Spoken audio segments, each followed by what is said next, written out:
నేను ఈ మధ్యనే బైక్ మీద వెళ్తుండగా ఒక యాక్సిడెంట్లో కాలు ఫ్రాక్చర్ అయ్యి కాలుకి కట్టు వేసి ఉండటం వలన బెడ్ మీద రెస్ట్ తీసుకుంటున్నాను.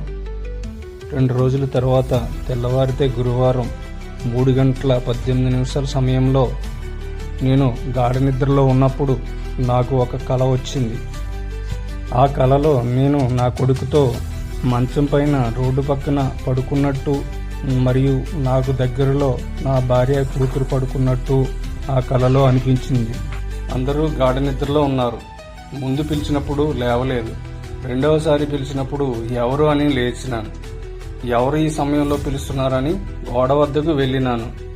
ఏరా, నేను పిలిచింది ఎవరిని రా అని ఒక ఉదుటున నా మీదకు ఒక నల్లని ఆకారం మీద పడినట్లు అనిపించింది. అప్పుడు వెంటనే నేను నా భార్యను పిలవడానికి ప్రయత్నం చేశాను. కానీ నా మాట బయటకు రాలేదు. గట్టిగా అరవడానికి ప్రయత్నం చేశాను.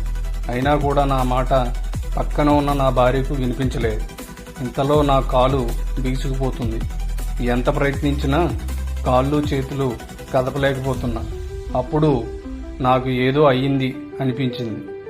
ఒక పక్క భయం, ఒక పక్క కాలు కదపలేకపోవడం రెండూ నన్ను ఏమీ లేని పరిస్థితిలో ఉంచాయి. అప్పుడు ఒక క్షణం నా గుండె అంతా బరువెక్కిపోయింది. ఏం చేయాలో అర్థం కాని పరిస్థితి.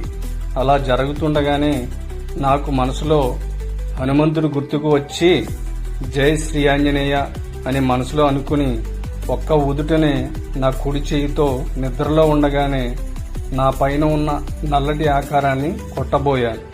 వెంటనే ఏదో నన్ను విడిచిపెట్టి వెళ్లిపోయినట్టు అనిపించింది. కానీ కాలు బరువు మాత్రం అలానే ఉంది. లేచి చూసేటప్పటికీ ఆ చీకట్లో ఏమీ కనిపించలేదు. తరువాత నా గుండెల పైన శరీరమంతా ఏదో నరాలు పట్టు కోల్పోయినట్టు అనిపించింది. అప్పుడే నేను ఏదో ఆకారం చూసి భయపడ్డాను అనుకున్నాను.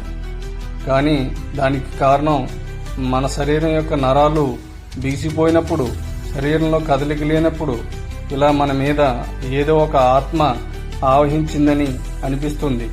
అందుకే మనం పడుకునేటప్పుడు ప్రశాంతంగా కదలిక ఉండేలా పడుకోవాలి. అలాగే ఏదో ఒక ఆలోచనతో పడుకోవడం మంచిది కాదు. ఇది నిజమా కాదా కామెంట్ రూపంలో తెలియజేయండి. మరియు లైక్ చేయండి, షేర్ చేయండి. మా ఛానల్ నచ్చినట్లయితే సబ్స్క్రైబ్ చేసుకోండి.